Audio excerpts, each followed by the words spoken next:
Well, good morning, it's Nicola Cairncross here, and it's a fabulous day in Shoreham. I just started the video off with a snippet of my view, which is the most glorious view of the river. It goes up and down, so it's an estuary.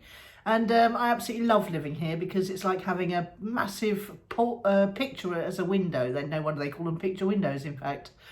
So I realised after thinking about it that my video yesterday was pretty good on the background of email marketing and about how I've used it over the years. And what I didn't say is that it's, apart from the odd bout of using paid ads to attract traffic to watch my videos online, on Facebook particularly, because that's the cheapest way of doing Facebook ads, all my businesses have been built on email marketing. And although I'm really a little bit ambivalent about it nowadays, because as I say, I don't think the younger generation read email like we do, there's still an awful lot of people around like me who will still come to your website and put my name and email in if I want something enough. I really just did on a website I was visiting to find out about Nostra, the new social media platform that's going to be completely uncensorable, a bit like Bitcoin, because it runs on different nodes all around the world. I'm pretty sure it said put your name and email in to get a free report. When I got to the next page, I was offered a $19.99 report on how to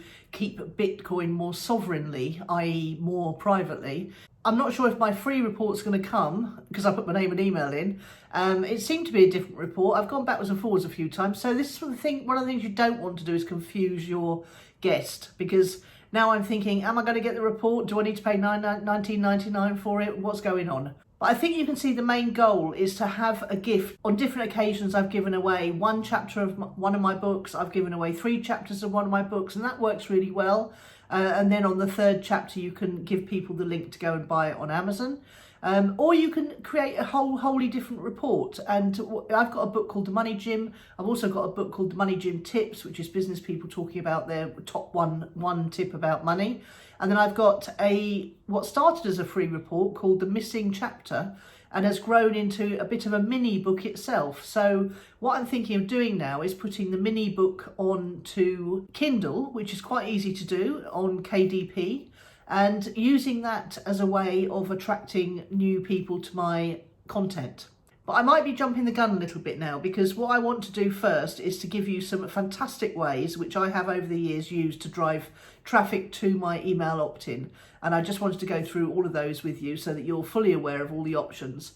Unfortunately, most of them do include a bit of work. They do include a little bit of content creation. Let's start with that. Let's start with the content creation, because when we were all getting into internet marketing back in the mid-noughties, a chap came along called Jeff Walker, who created a thing called the product launch formula. And what that was all about was posting short bits of content onto social media to bring people through to a page where they would opt in for 3 or 4 short videos. And those 3 or 4 short videos were basically a long form sales page, giving value, but definitely selling people on the value of what he was going to be selling ultimately.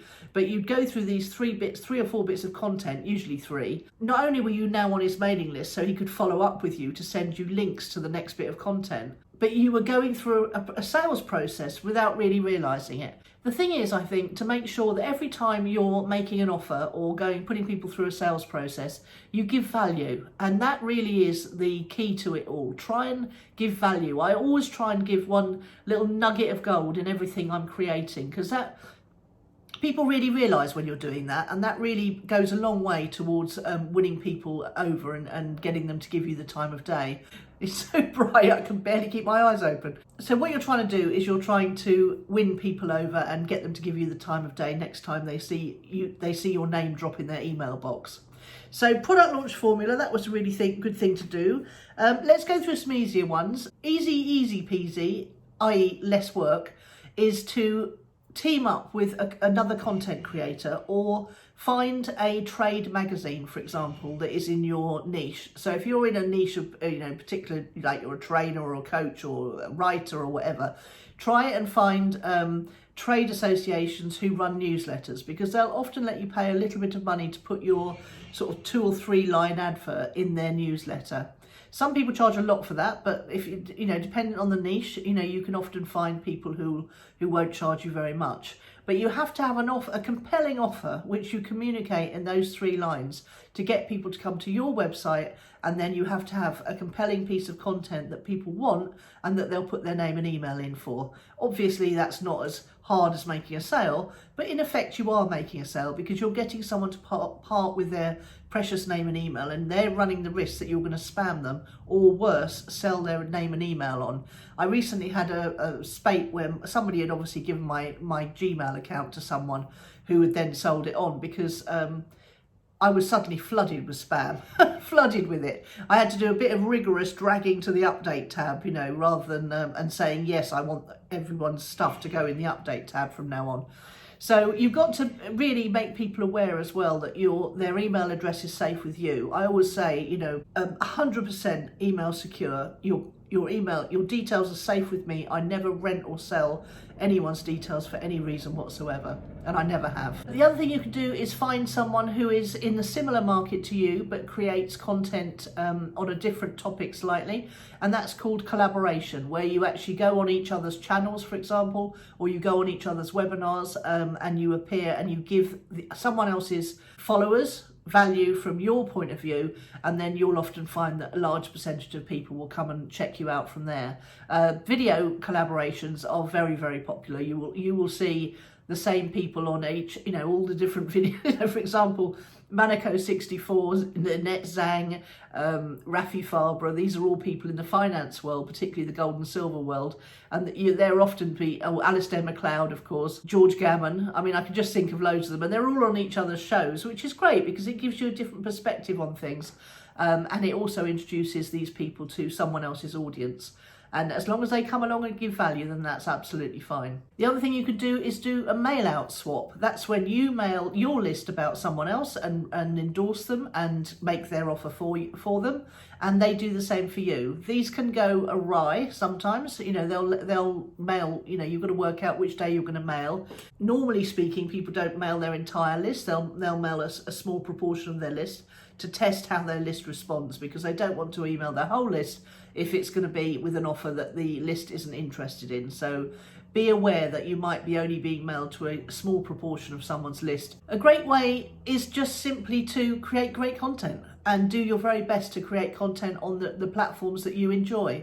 My Be Everywhere Online program is entirely geared around that. It's entirely geared around helping people to find how they most enjoy creating content, and because you're going to have to do it consistently, and if it's hard work or you don't enjoy it, you simply won't do it. So, you know, basically content falls into three things. It's written, it's video, or it's audio. And the reason I like video so much is not only because I find it quite easy to talk, I'm following a mind map here. I could be following a bullet point list or a tick list. I can't follow scripts at all, so that's why you never see me looking at the screen and trying to use a script.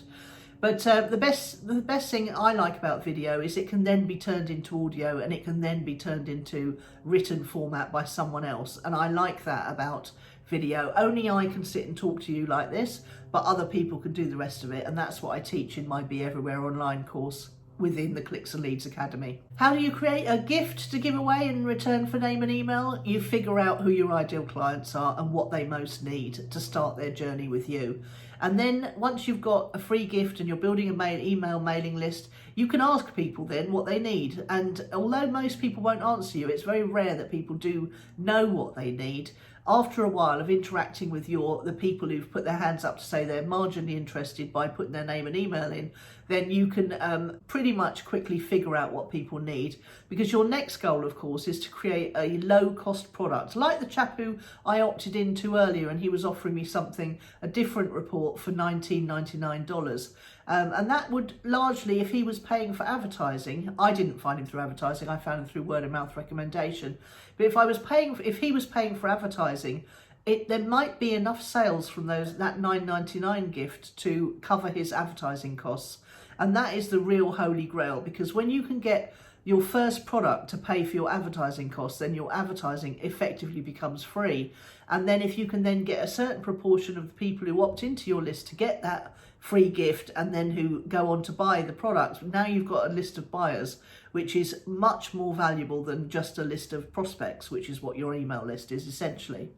The other way you can do it is you can start a free Facebook group. If you start a free Facebook group based around the issue that you're covering, that's how it's like building a reservoir of people who have the problem that you're able to solve for them. Now, not all the people in that Facebook group are going to sign up for your product or even your mailing list, but they will. It is a pool of people to draw on.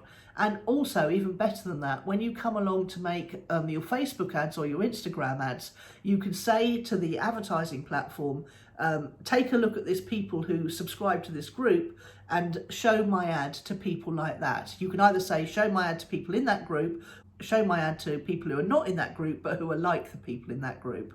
We talked yesterday about Substack and what a fantastic platform it was, how you can actually put blog posts up there, you can host your mailing list there, you can have a podcast there. They've now got this new chat feature where you can actually go live and have a chat functionality with all your subscribers.